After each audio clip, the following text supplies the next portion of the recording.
Seeing our suddenly sick son, I was completely worn out, both physically and mentally. But my husband coldly said, "All you have to do is take care of the house and our child. I only settled for you because I knew you'd put up with affairs." He said this without any regard for our sick son. Stunned, I watched him take a sip from his second beer. My name's Ruby, and I'm 33. I met my current husband, Nolan, who's 8 years older than me, through a dating service about 4 years ago. He's at the top of his profession, and even though he's a little arrogant, he was the assertive one, with my more reserved personality. I quickly fell for his confidence. He always complimented my humble nature, and once we moved in together, I did my best to live up to his standards. After dating for a year, he popped the question, and naturally, I accepted. He once said to me, "I'll handle the finances, so I want you to manage our home." Wanting to respect his wishes, I left my job. After a big wedding, he moved into my apartment. From then on, I've focused on taking care of things around the house and taking care of him, using my spare moments for personal interests. My family was thrilled for us, and my friends were a bit jealous. To anyone looking in, my husband appeared flawless, a prosperous guy with good looks, and we had an adorable son named Liam. It seemed like we had the ideal marriage. But then, after making dinner one night, I got a text from him. "I'll be home late. I don't need dinner. Just make sure to draw a bath and have some snacks ready for me." All I could do was sigh. The honeymoon phase dimmed after our first anniversary. He was ecstatic when Liam was born, but soon after, he began to pull away, saying his job kept him too occupied to pitch in with raising our son. Whenever I asked for a hand, he'd retort, "Do you really expect someone who's been working all day to come home and do housework?" And then he'd storm out. As time went on, his late nights became frequent, often coming home tipsy.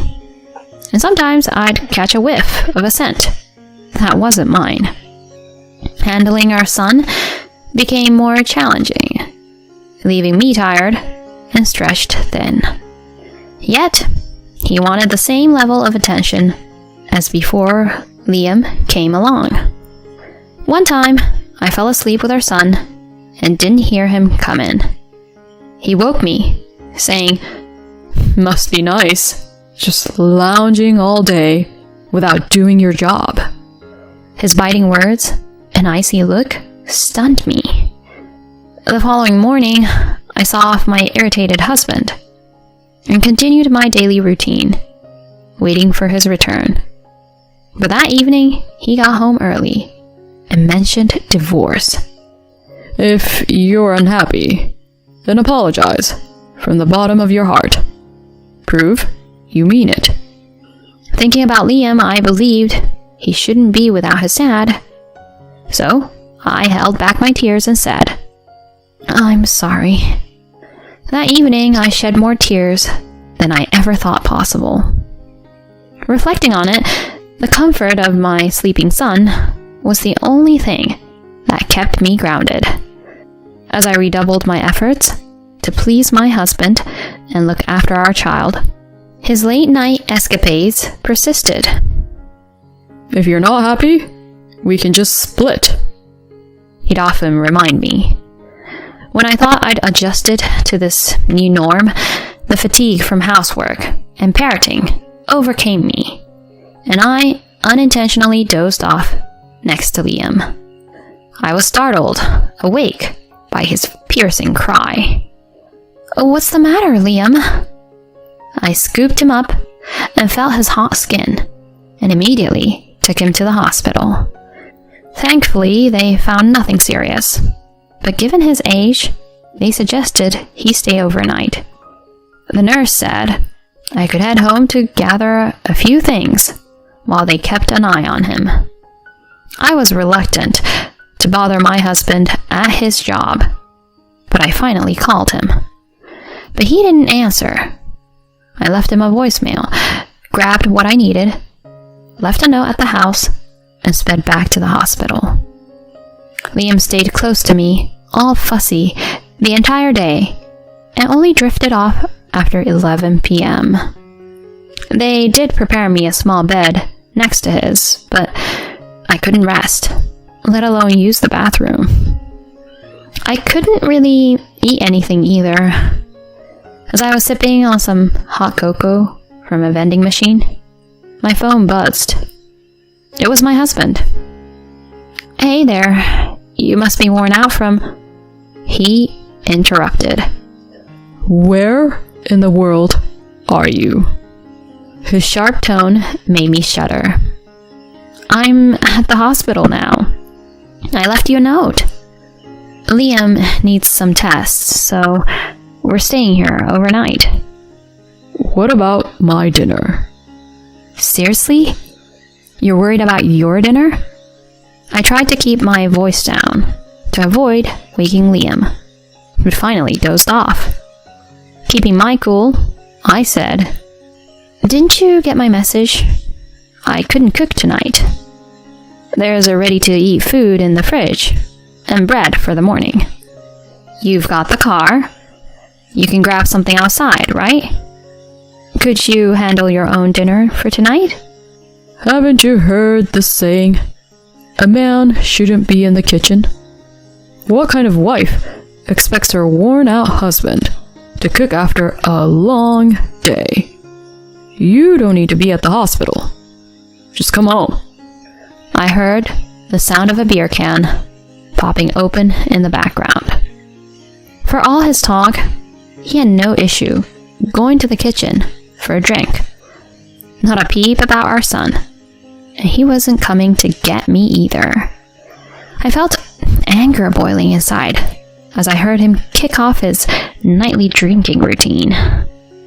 You want me to leave our son, who's not even a year old, alone here? It's still a hospital, even if it's just tests. Doesn't it bother you? My voice went higher than I intended, and he tisked in annoyance. "Really? Getting brave because I can't see you? Keep acting like this, and I'll file for divorce. How do you think you'll manage on your own in this economy, with your background and education? It's your job to take care of the home, and our kid. This happened because you're slacking off." Oh, not this again.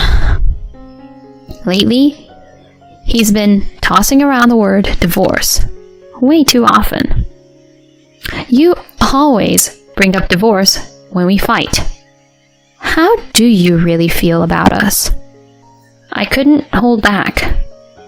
Balancing childcare and home duties has always been challenging, but I hung in there, believing he truly cared about our family. I overlooked his late hours and nights out, thinking he was doing it for us. Then, I heard another beer can open on his side. Right after he took a swig, he blew up. "Are you kidding me? Who do you think pays the bills here? Give me a break." What? Answering back? Your only job should be taking care of the house and our child. Then you're done for. Excuse me? Women start losing their charm after 30. I won't stay with someone who's past their prime. It's only natural for a guy to want someone younger. I only settled for you because I knew you'd put up with affairs. What? I was speechless. His biting remarks, not entirely because of the booze, left me stunned. Then I heard him laugh, mockingly. I don't want to be shackled to a family. I've had enough to drink, and I'm not hungry. I'm heading to bed. I'll be out tomorrow, so don't call and bother me, okay? If you want to keep this marriage, think about where you stand here. Remember who's putting food on the table. Then he just hung up on me. Something in me broke. All of a sudden, everything felt unreal. Seeing that he only viewed our marriage and child as conveniences, all the love I felt for him disappeared. My sadness quickly turned to rage. I couldn't let it slide that he didn't value our own son. I wasn't the docile wife he thought he knew. I was set on making him regret taking a mother for granted. The following day, while Liam was getting his tests, I reached out to a private investigator. A couple of days later, with Liam thankfully in the clear, we headed home. Predictably, my husband wasn't there for us, and didn't react to my update about Liam's condition. He eventually got home at the crack of dawn, clearly drunk. I greeted him at the door, saying softly, "I've thought about where I stand."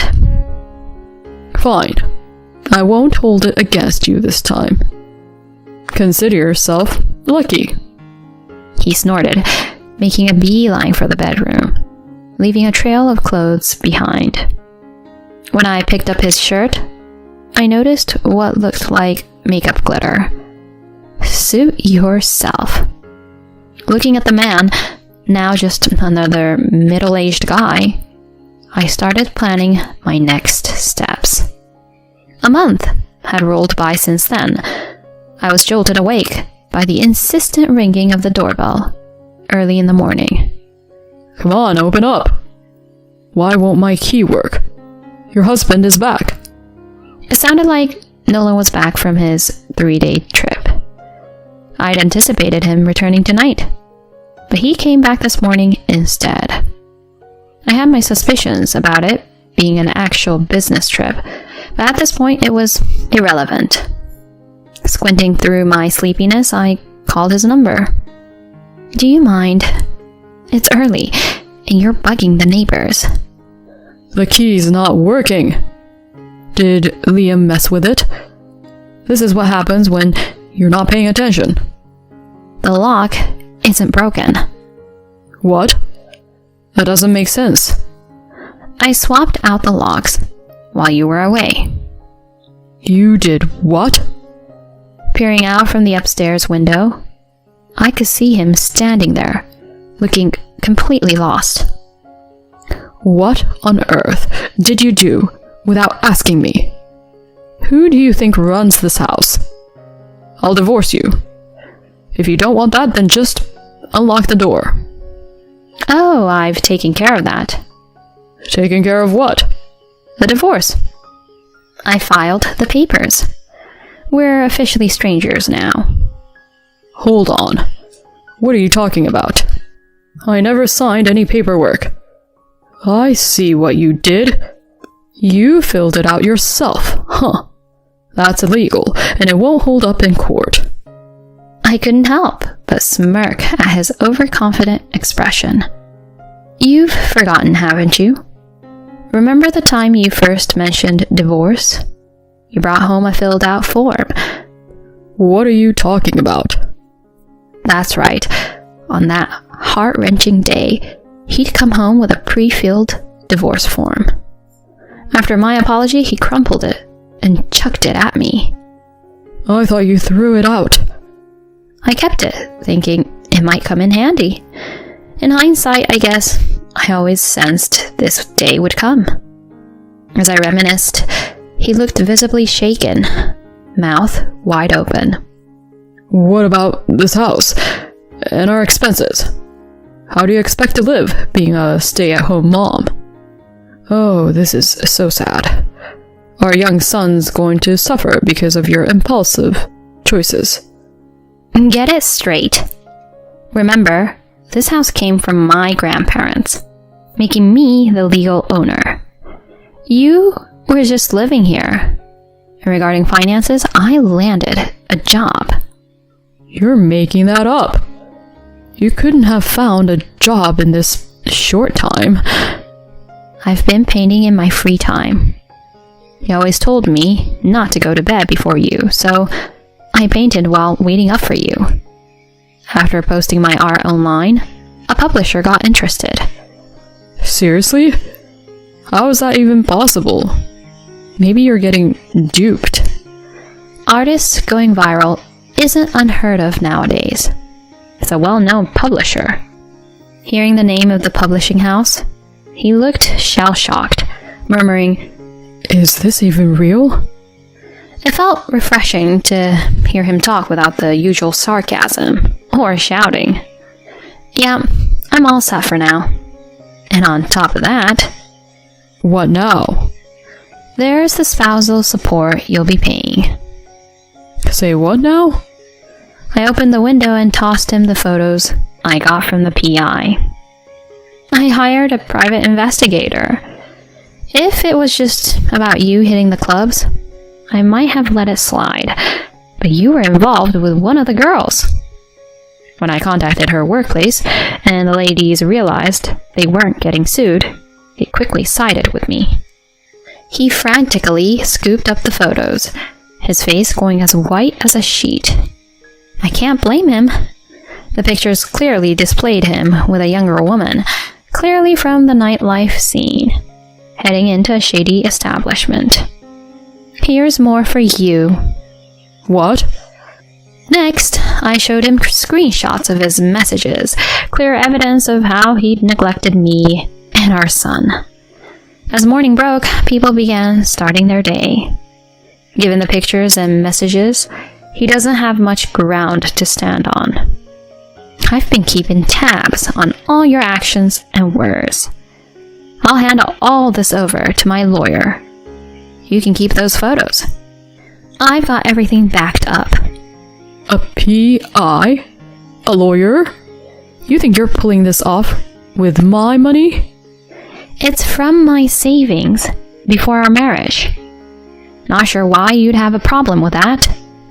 I shot back, and he stared at me, holding back his anger. Since our wedding, I'd been saving money, because he wanted me to be thrifty, so I rarely splurged on myself, leaving most of my savings intact. Honestly, I was taken aback by how much I had stashed away. I should have taken action earlier. I'm upset on my past self for being so submissive. Perhaps concerned about nosy neighbors, he tried to smile, saying softly, "All right, I understand. I'm sorry. Just let me in. We're still married, right?" "No longer. Check the mailbox." He promptly checked the mailbox and took out an envelope, inspecting it. Inside, there's a key to a storage unit and its location. Everything you own, all purchased with your earnings since we got married, is stored there. The car is yours too. Now, kindly disappear. I was thankful he never contributed to household chores. It meant I knew where all his belongings were. He probably didn't even know how many shirts he owned.